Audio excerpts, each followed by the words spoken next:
Royal Restrooms is a portable restroom trailer company, and we rent restroom trailers nationwide. We've got roughly about 50 offices across 18 different states, primarily on the East Coast and West Coast. Welcome to Unstoppable Podcast with Harry Sardinas, inspiring conversations with influential millionaires, investors, thought leaders, entrepreneurs who are making a massive difference with their innovative products and services, and sharing the challenges and the wisdom of how they sold their first million. So tell us, David, how you decided to become an entrepreneur. Do you have an entrepreneur in your family? Do you read the book, a friend? And so why you decide to become an entrepreneur? I grew up around small business owners, not necessarily one side of my family owned drugstores, which were small drugstores.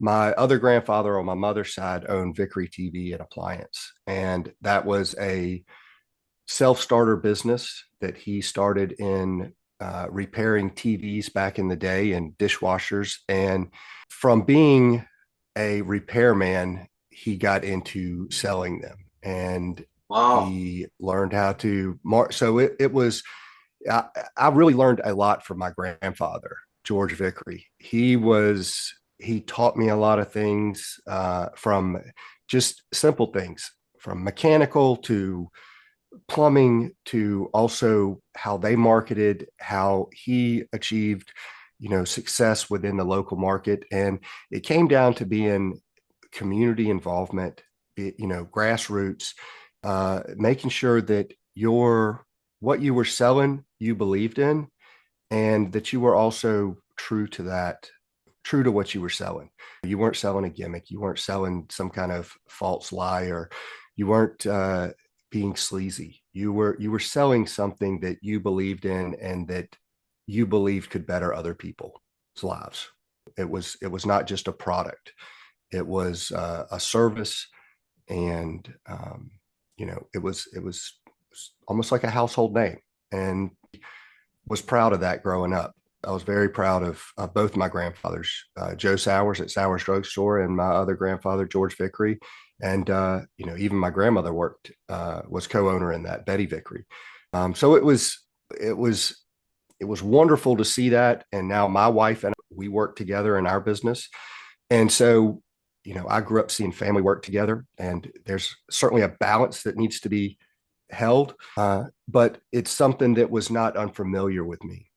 But to answer your question more directly, I was a commercial lender back in the day. So I helped a lot of different small businesses get up and started, or I banked them. And I was envious of their successes, but I got to see their lifestyle. I got to see what made them tick. And I got to see a lot of different facets from a lot of different businesses, which probably gave me an advantage overall in my own entrepreneurship.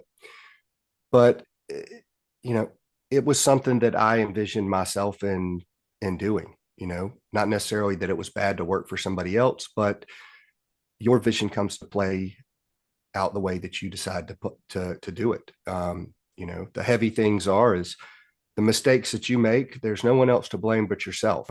You can't justify anything that goes on or wrong in your business, but those failures, you have to get back on your feet and try a different route and learn from it.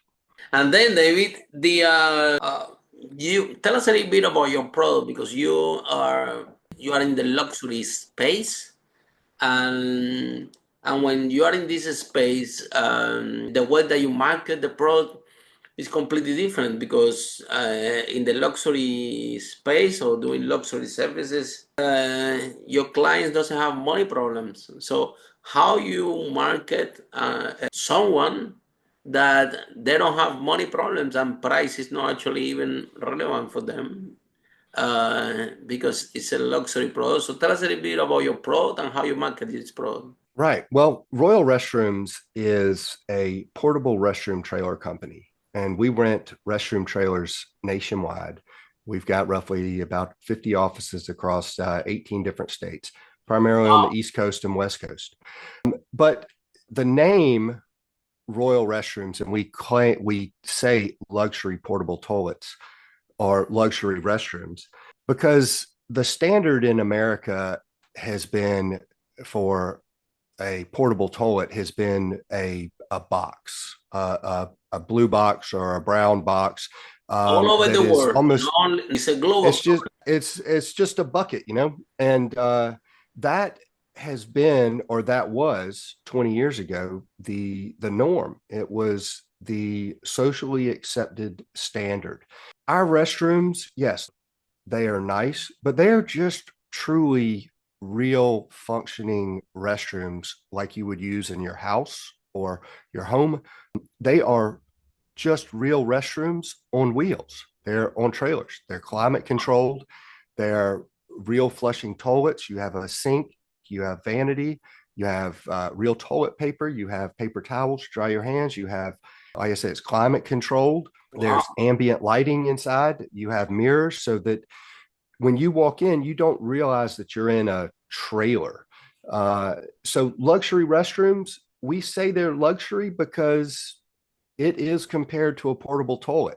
It is it is a absolutely huge, upset. But sure, our primary market focus in the beginning was weddings and special events, more that ritzy VIP event status, because that was the easiest thing to market to, and that they could afford that luxury, or it would be, I guess, in the budget. Today, though, I would probably say that our luxury market, our weddings, our VIP stuff, it's from a revenue standpoint, it's way down on the spectrum to where it was 20 years ago. We work a lot with nonprofits. We do parades, we do festivals, we do business remodels, we do sporting events. So it's not that our stuff costs so much that people can't use it, but more and more businesses are utilizing our services, especially after COVID, with the whole, making sure things are clean and sanitary and stuff. 100%, but they've realized that having a real functioning restroom, people stay longer at the event. I can ask you, I've never had anyone tell me they haven't, but you or someone within your family that you've been with has left an event because of the bathroom at some point. Yeah. They had to go to the bathroom and they left. Tell me about it. I live in London, close to Hyde Park, and there is loads of events there. And wow, these things, when music concerts and things like that, the hardest thing is go to the restroom, to a bathroom, because it's a horrible experience. You have to queue a lot, then you go inside there, they smell. It's a horrible experience. And it's happened that I used to own a restaurant once, and someone told me that the quality of the bathrooms is the quality of your restaurant, because it is whether you like it or not, it's part of the experience that people have. And when you go when you go to those places, if you have been in the Ritz or in any high stand-up, the bathroom is spectacular, right? Right. Well, think about it, Harry. Going to the bathroom is probably still one of the most private moments that you have as a human being, besides maybe counting your money, or that is something that is, now it's some people's escape room. They take a time out. But if they go to the bathroom, they want to do it comfortably. They want to be able to take a breath. They want to be able to do what they need to do. They look at their phone, whatever, check themselves. If you go somewhere and it's not acceptable, then you don't feel clean. You want to get out. You're rushed. It creates a panic inside you that is uncontrollable. Affect the experience, have a huge impact on the general experience of the event. It could be a wedding. I do events all over the world. So actually, our last event, it was in the biggest cruise in the River Thames, and it looked so Wow. luxury and everything. And we did manage to do the event. However, the bathroom, they were not to the standard to the rest of the cruise. Yeah. And Some guests pointed out. Some guests pointed out. They said, "Well, it's very luxury, but the bathrooms are not to the standards of the rest of the cruise." Yeah. So the people, especially when we do luxury galas, business award galas, right? This type of events, people see the bathrooms as a part of the experience. It comes with it, and if it's no if it's not to the standard, people notice it, especially if you're doing luxury events, right? So David, who came with the idea? What made you think that it was a business out of this idea? Who came with the idea that, well, this is a problem that needs to be improved and I can make money out of this? well, like most things, and I think most entrepreneurs, they come up with an idea because something has startled them, something has shocked them, something has got them thinking. And that's very similar to myself. I had a horrible experience in a porta potty, taking my young children who were potty training at the time. And we went to the bathroom. I've got my one daughter on the hip, and I've got the other one that's potty training. And I'm trying to figure out exactly what to do, how to get into this this portable toilet with both of them.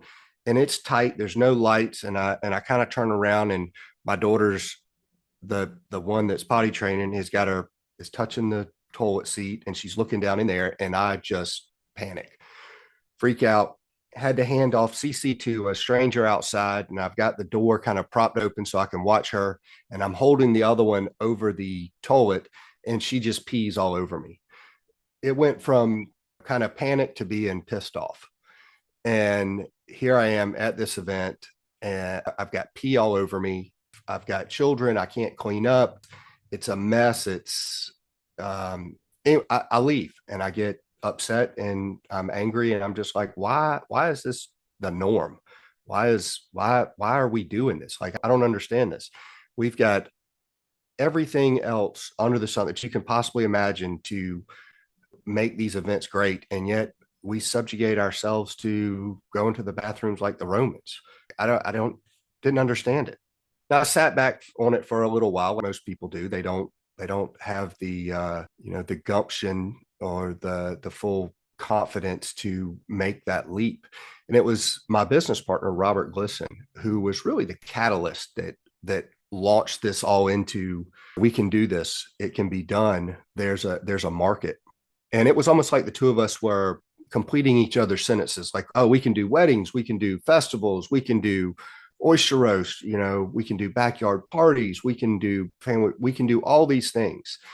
And so that's kind of how it started. It started small. It started as a side hustle, and it kind of took a life of its own because we believed in this, not just with it's going to be a money maker, but we believed that we could make a change in our city. Follow us for more interviews with the world's most influential, audacious entrepreneurs that overcame challenges and adversity, providing you with the blueprint of how they sold their first million so you can grow your business exponentially.